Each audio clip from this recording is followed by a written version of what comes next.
All right, I hope that you've been enjoying and challenged as we've gone through.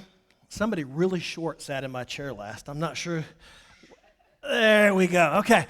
Hopefully you have been encouraged and challenged and drawn in to this story. And one of the things I always want to tell people when we ever look at something like this is there is a temptation, especially if we grew up in church, right? And we went to Sunday school, to see these things as Bible stories. And I know people are like, what's wrong with a Bible story? No. Help me understand.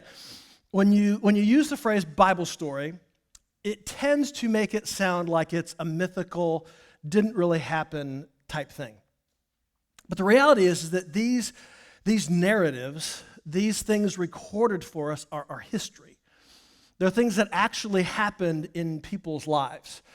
There are things that people went through, they struggled through. And unlike us, we have the incredible privilege, like if you're like, hey, I've never read Ruth before, I'm going to read Ruth this week after Dave started this series, and you can go, how does this end? And you can skip to chapter 4.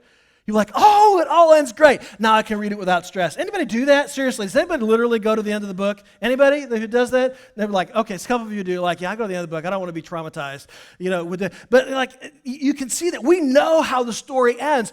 They don't know that. They don't know how it's going to finish. They don't see the finished product. Sometimes they don't see the finished product, which we're going to see today. They don't see the finished product in their lifetime.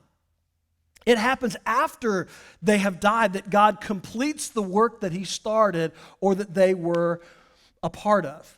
And so when we last left the book of Ruth, Ruth and Boaz, are on the threshing room floor, and Ruth says, hey, I want you to be the one that redeems us. You're the one that can do it. And Boaz says, yes, I want to do that. In fact, everything that you have asked of me, I will do. And then the big old but comes into the room, right? But there's somebody ahead of me. There's somebody who's a little bit closer who actually has a right to do it. Now, here's what I find is interesting. At this point in time, Naomi and Ruth have been back in Israel for months. Like, it's not just been a couple days. This is many, many, many months, and yet this guy has not even shown up on the scene yet.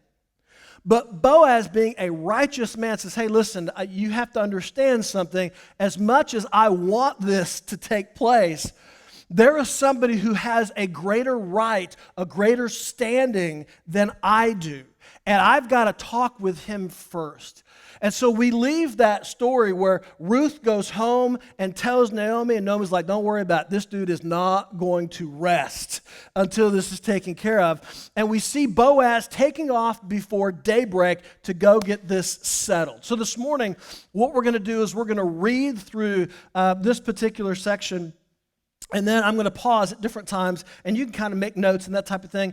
But we're not going to make notes until you see blanks there. So if you're like a note taker and you love to do that, I'm going to pause at different times, and you can just kind of put stuff in there because I want to really, as we walk through this, to fully understand everything that is actually transpiring and happening. So, first thing the next morning, so Boaz went down to the town gate and took a seat there. This seems kind of weird, but in reality, in that time, the gate to the city was like the town center. It was where all business was conducted. It was where the city elders would come out on a regular basis and they would sit. And so we have Boaz going, listen, I'm taking care of this business today. He gets up before the sunrise. He goes and he sits and he hangs out at the town gate. And he's doing it for two reasons. First of all, he's collecting elders, which we'll see in just a little bit because he wants to make sure he's got a good quorum. And then secondly, he's also keeping an eye out for this other guy that's the closer relative because he wants to get this taken care of. He says, and just then, again, I love this, all through the book of Ruth, like it just so happens, and just then, God is orchestrating all of this behind the scene. So just then, the family redeemer whom he had mentioned came by. So Boaz called out to him, come over here and sit down, friend, I want to talk to you. And so they sat down together. Now, this is not a big area. This is not a big town, okay? Bethlehem is not a huge metropolis. And it wasn't a huge metropolis back then either.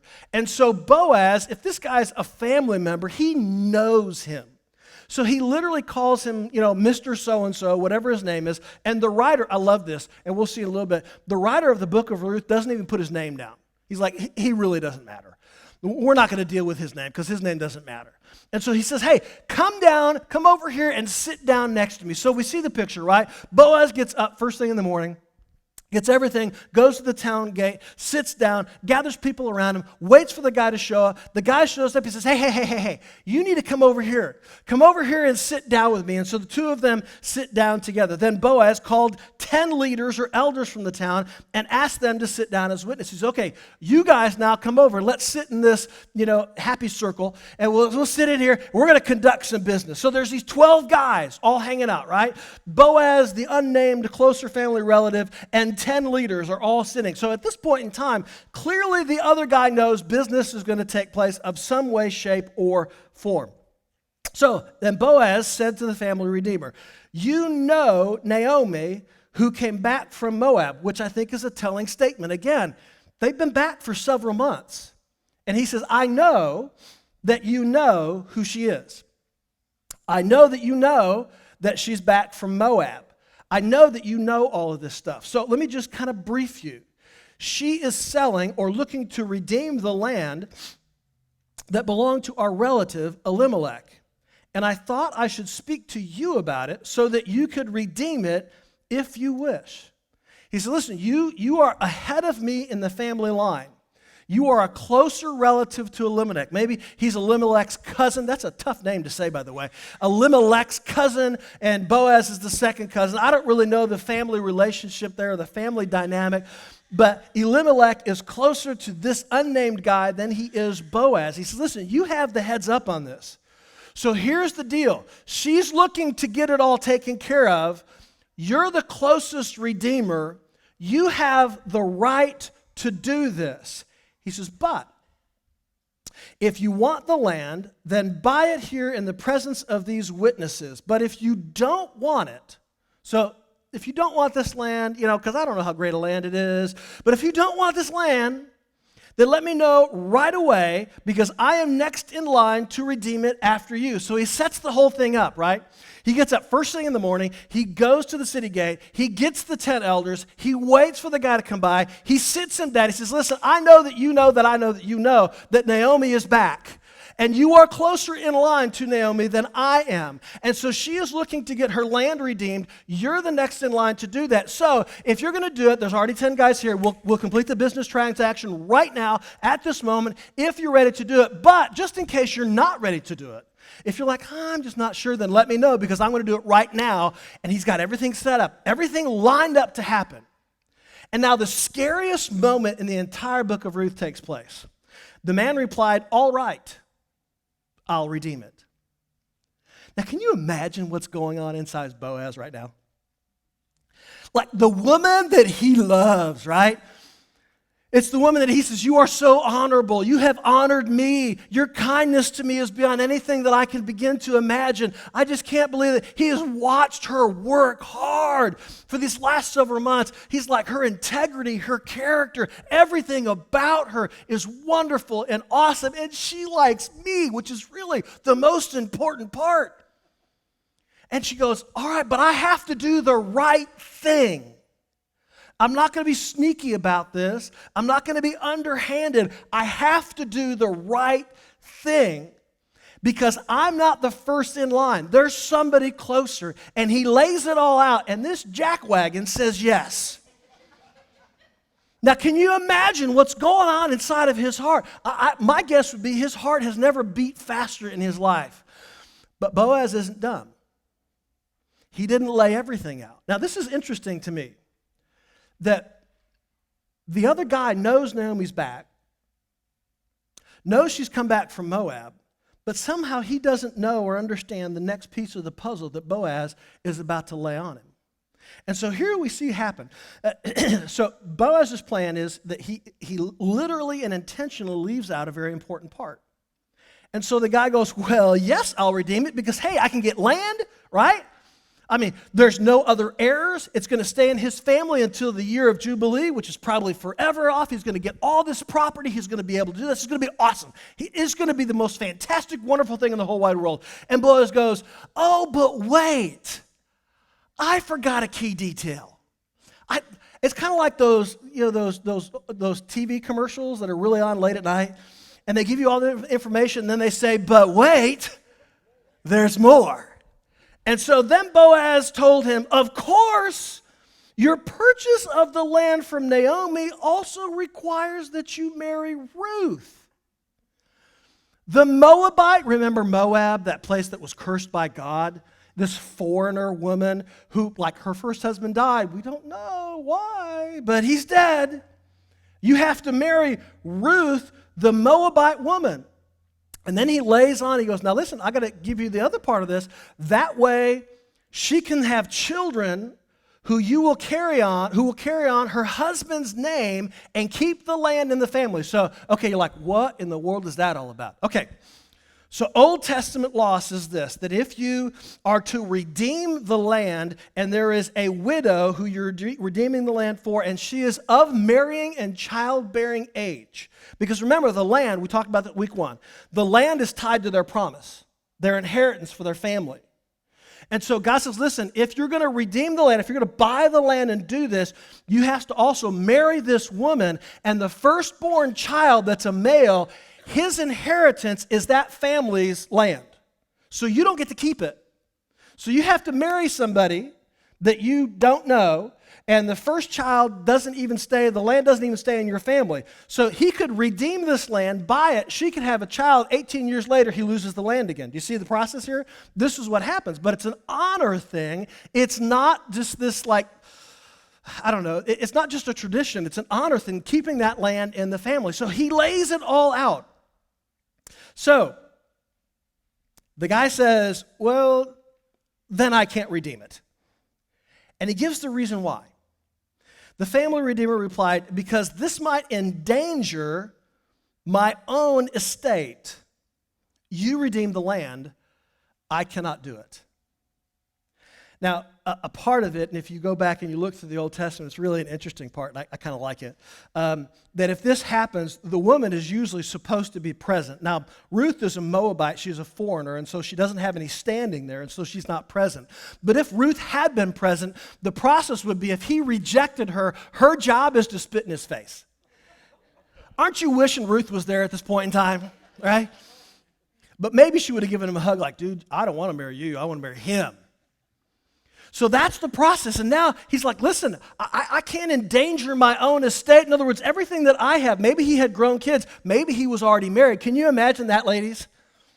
I was just walking in town, and then Boaz called me over, and I redeemed the land, and I had to marry her. That's just the way that works. Wife number 2. But literally, this is the whole process. So he's like, listen, I can't do it.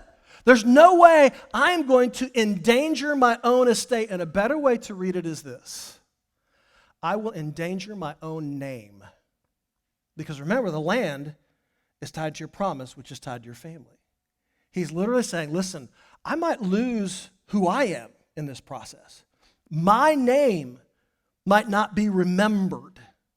Well, guess what?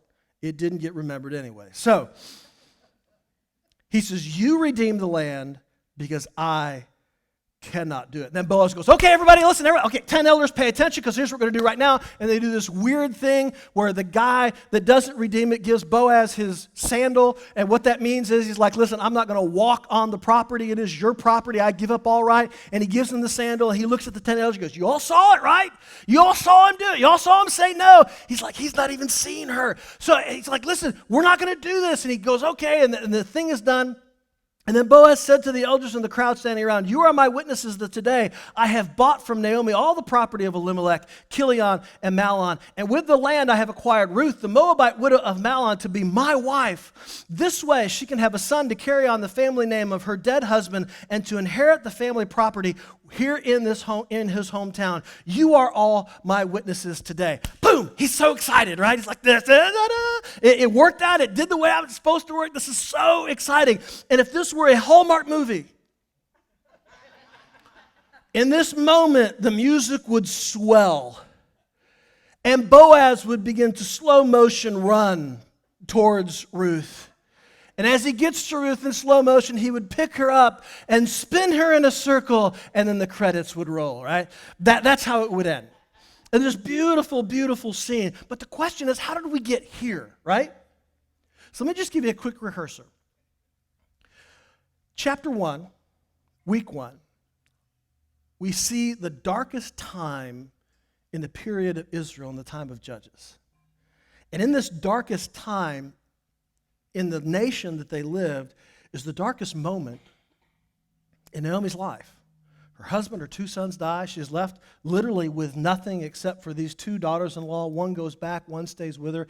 She is so despondent that she says literally at the end of chapter 1, the Almighty has dealt bitterly with me. And then in chapter 2, we see Ruth leaves all hope of marriage behind. She says, I'm not going to worry about marriage. I'm not going to worry about anything. I'm just going to provide for Naomi and for myself. She becomes a pauper. She takes a pauper's job. She does what a beggar would do. She goes out and she does everything. She takes the role of that poor gleaner. But in the process, she bumps into Boaz. And then chapter 3, Naomi and Ruth make their move because they see what God is doing. And so they join where God's working and they lay it all out before Boaz. And Boaz is like, this is great.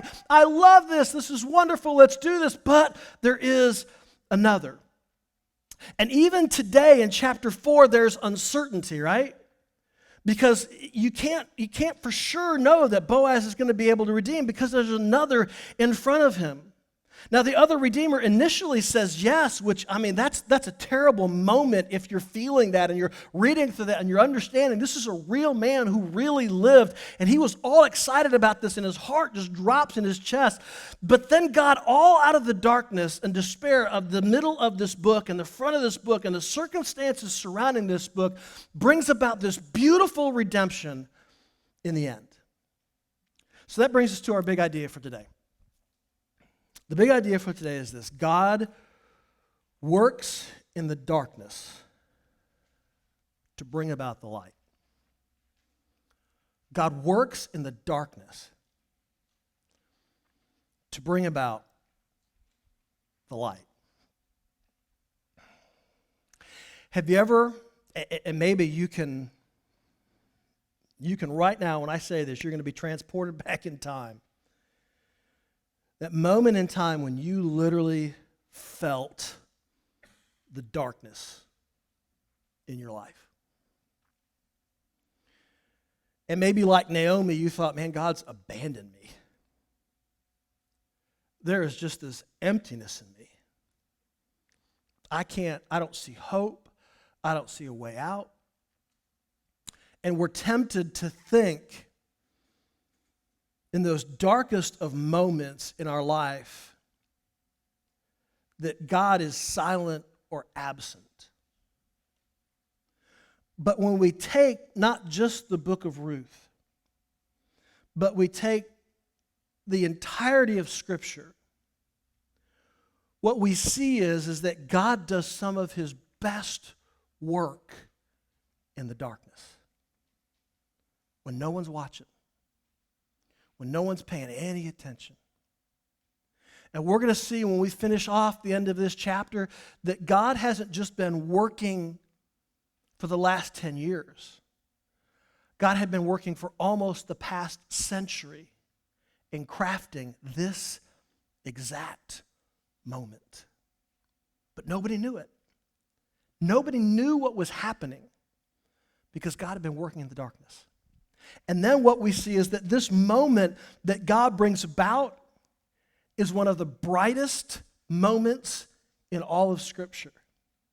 It's literally when we see the line and the lineage of Jesus Christ materialize. And it happens here in this moment. That's why the book of Ruth is so powerful, because it's not just a story about redemption of Naomi and Ruth. It's about the redemption of all mankind. And the kinsman redeemer, Boaz, is the original redeemer, but he's not the ultimate redeemer. The ultimate redeemer is Jesus Christ. It's this beautiful picture that we see. So what I want to do this morning is I just want to share with you, because I always want to give you things that you can take and use, okay? I don't just want to be like, wow, that was such a cool story. I want to give you things that you can take and actually apply. So what I'm going to do, I'm going to share with you 3 things. Because the reality is that you're either in darkness right now, coming out of darkness, or you're heading for darkness at some point in time. There's always going to be trouble and things in our life. Jesus Christ even confirmed it. He says, in this world you will have trouble. So if anyone tells you, hey, because you're a Christian, you shouldn't have any struggles in life, they're lying and they haven't read the Bible. Okay? That's just the reality. Because Jesus says, in this world you will have trouble. Then he says, but take heart, I have what? I have overcome the world. So you will have trouble, but you're going to overcome it. And that's the truth. That's the darkness and the light. God working in the darkness to bring about the light. So here are the 3 things. And we're going to look at what Boaz does in this time period, in this moment, in this potential darkness, and how he saw the light. First of all, if you're going to be in the darkness, you need to be decisive when you know what must be done. Be decisive when you know what must be done. Sometimes you're in the darkness and you don't know what to do. But I think the vast majority of the time we're in the darkness, we know what we're supposed to do, we just don't do it. Boaz knew what had to be done. The moment that Ruth said, listen, I want you to be my redeemer, he's like, oh good, because like for the last several months I've been putting out the clues and nothing's coming back. And finally, you're saying, yes, this is so great. I'm so excited, but there is another. He goes, so what I have to do is I have got to go talk to this guy. Now, Boaz could have woken up in the morning and thought, okay, so I've got to come up. I've got to get my onion leaf paper here, and I've got to do my pros and cons list. I've got to figure out if there's another way. Planning is great, but you know what a lot of times planning is? Procrastination. Because God's already shared with you what you're supposed to do, but you need to sit down and make sure it's the right thing. When all that God is saying is go do it. And so when you're in the darkness and God reveals this is what I want you to do, be decisive. Get up and go do it and see what God does in the process. The moment that Boaz knew what was right to do, he got up and he went and did it. And I'm going to be bold here for just a moment. And if it hurts your feelings, I really am sorry. But the reality is that sometimes our feelings need to be hurt. Can we agree with that? Yes, our feelings, you're like, I don't know. No, seriously, sometimes our feelings need to be hurt so that we can see the truth. Because I truly believe with all of my heart that the problem that most of us have isn't that we don't know what needs to be done. I think the vast majority of the time, we know what needs to be done. We just aren't willing to sacrifice or do what is necessary to make it happen. Let me give you a few examples. I want a better relationship with my wife, my husband, my kids, my friends, whatever. Well, that takes time. That takes energy. That takes you being vulnerable. Well, that's too much effort. They should just love me the way that I am. Well, not everybody loves you the way that you are.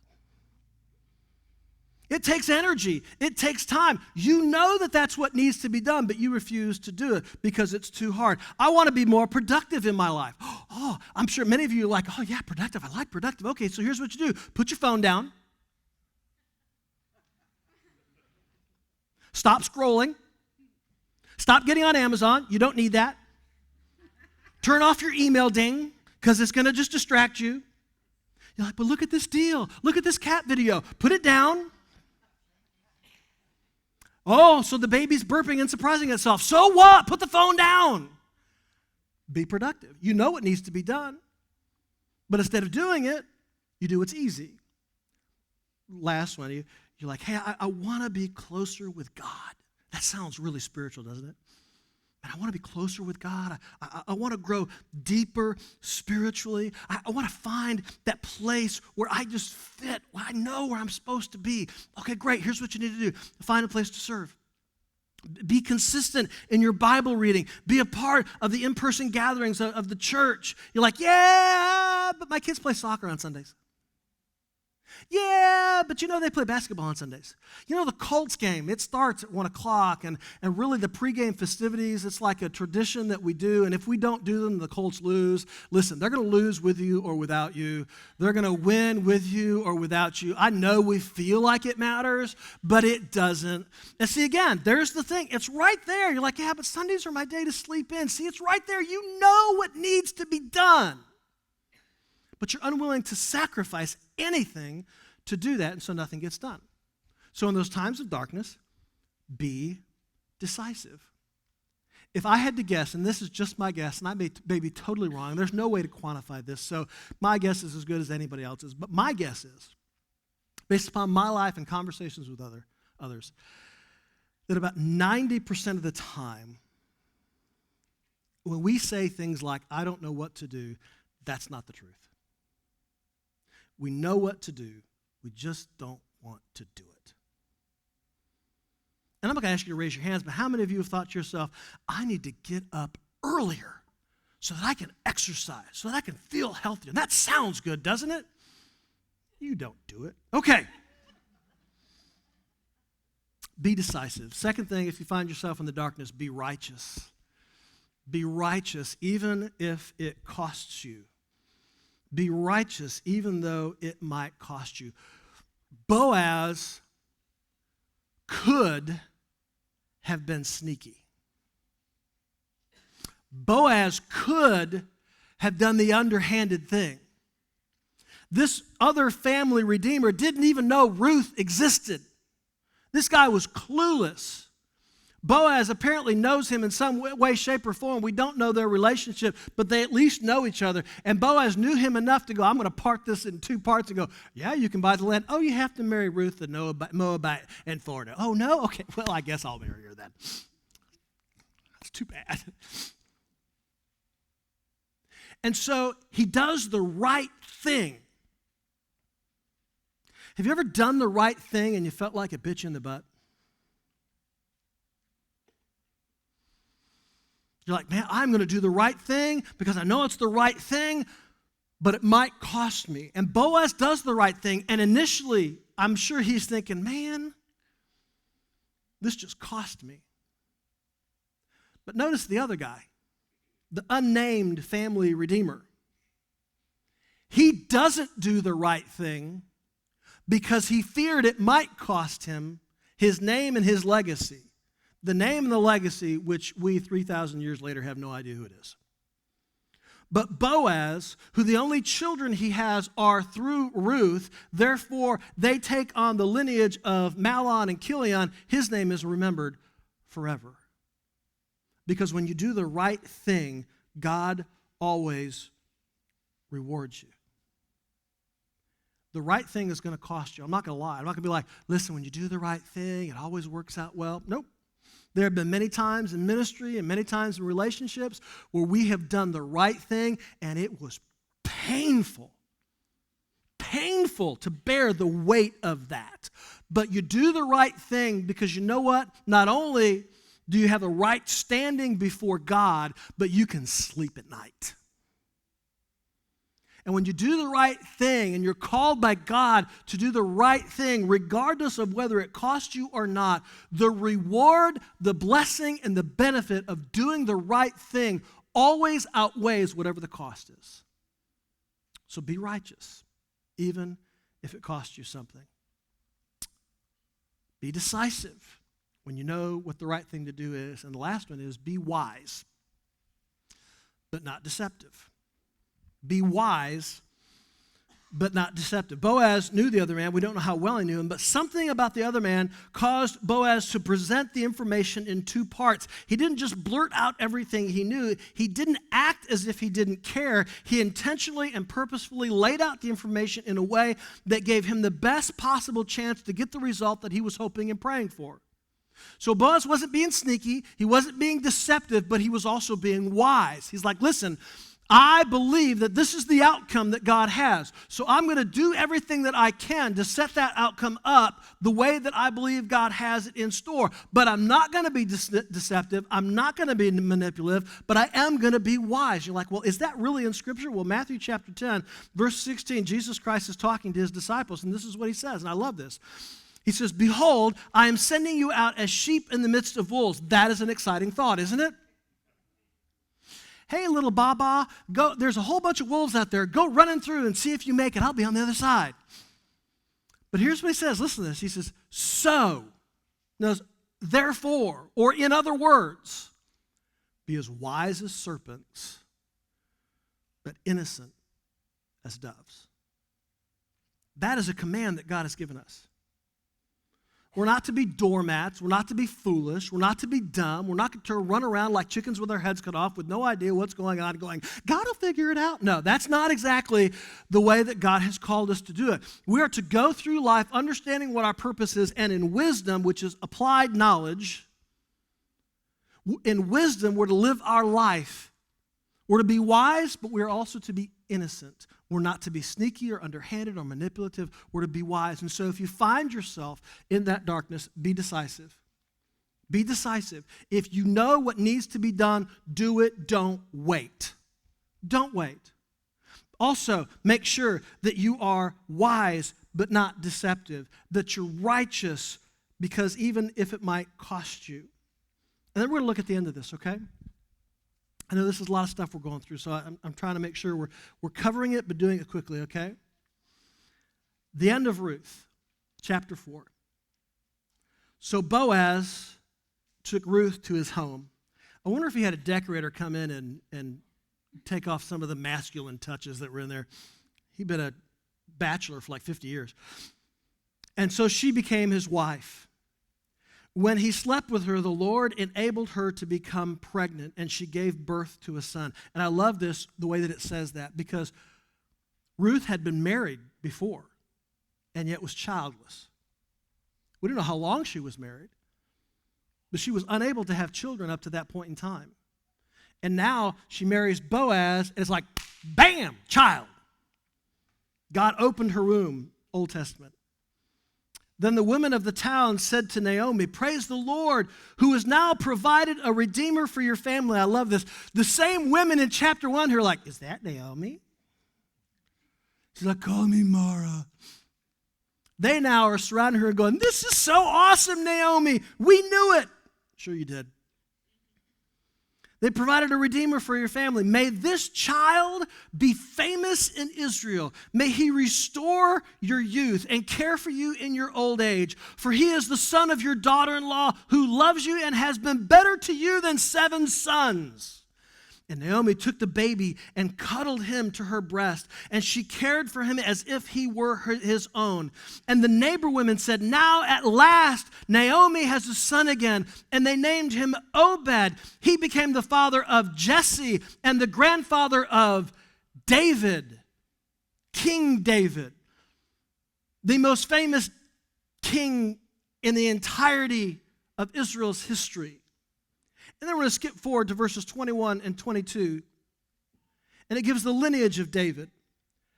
Salmon, not the fish, a guy, not the color either. It's just pink, it's not salmon, guys. Salmon was the father of Boaz. Boaz was the father of Obed. Obed was the father of Jesse. And Jesse was the father of David. So not only does Boaz have now a son, but that son becomes part of the line and the lineage of the greatest king in the history of Israel. And through David, the entire nation of Israel is blessed. So I want to wrap everything that I've said so far up together, and then I'm going to share with you some other thoughts as we close. So here it is. When you find yourself in the darkness, be decisive, be righteous, and be wise, and then God will bless you and make you a blessing to others. When you find yourself in the darkness, be decisive, be wise, be righteous, and God will bless you. And when you're blessed by God, you become a blessing to others. At the very end here, we're given a powerful piece of information. Boaz's dad was a man named Salmon. Salmon was one of the two spies that Joshua sent into Jericho before the nation of Israel was even the nation of Israel. You remember the story? Joshua goes and looks, and he sees the captain of the Lord's army, and then he sends two spies into Jericho. The spies are getting chased, and they're getting followed, and they run into Rahab the prostitute's house, the foreign woman who's a prostitute, and they go and they stay in her house, and she hides them, and she says, hey, remember me when you come. We're all afraid of you. And God remembers her, and that section of the wall where her house was in was the only section of the entire wall of Jericho that remained, and the red cord that went over the window, and so amazing, and people think that the story ends there, but the story doesn't end there. Salmon, one of the two spies, marries Rahab. Marries her. And they have a son named Boaz. Boaz's mom was Rahab, the foreign prostitute. How would you like that as your mom when you go to school? And everybody knows it. Educated guess here, I think that's why he's still not married at his age. Even though he's a wealthy man, even though he's a man of status, his mom was a foreign prostitute. I think that's also the reason that when he saw Ruth, the cursed foreign woman, he had compassion on her. And he was willing to marry her, willing to allow his line to end so that her line could continue. And when we fast forward and we see that God is continuing to work because he started this all before the people of Israel even crossed the Jordan River, because God loves to work in the darkness to bring about the light. When Ruth marries Boaz, her mother-in-law is Rahab, the prostitute foreigner. And so now they have a child. And this child is Obed. We're told as we look through this and we understand this that in the very first chapter of the New Testament, the book of Matthew, chapter 1, we're given the lineage of Jesus Christ. And the writer Matthew, as he lays it out, we begin to look and we see the fact that King David, whose mother was Ruth, whose grandmother was Rahab, is a direct ancestor to Jesus Christ and the Redeemer of all mankind. So God begins to work at the side of the Jordan River. Joshua just happens to pick this guy named Salmon to be one of his spies, who just happens to go into Jericho, who just happens to go in the house of a prostitute named Rahab, who just happens to be the only person in the city who believes that God is actually God. She has her revelation, her redemption moment. Salmon and Rahab get married. They have a son. The son lives forever because nobody wants to marry him. Ruth shows up because she comes back with Naomi. Ruth just so happens to show up in Boaz's field. Boaz thinks she's kind of cool. So they, after several months, decide, hey, this is a great idea. They get married. Their son is Obed. Their grandson is Jesse. Jesse's the dad of King David, who is the lineage of Jesus Christ, the Redeemer of the entire world. So in the very darkest of moment in the Old Testament, in the book of Judges, where all this horrible stuff was happening, God was working to bring about the brightest moment in all of human history in Jesus Christ. What a cool thing. Because even in the darkness, even in the darkest moment of your life, God is working. He's working to bring about the light. I don't know what darkness you may be going through right now, but hear me when I say this: God is working.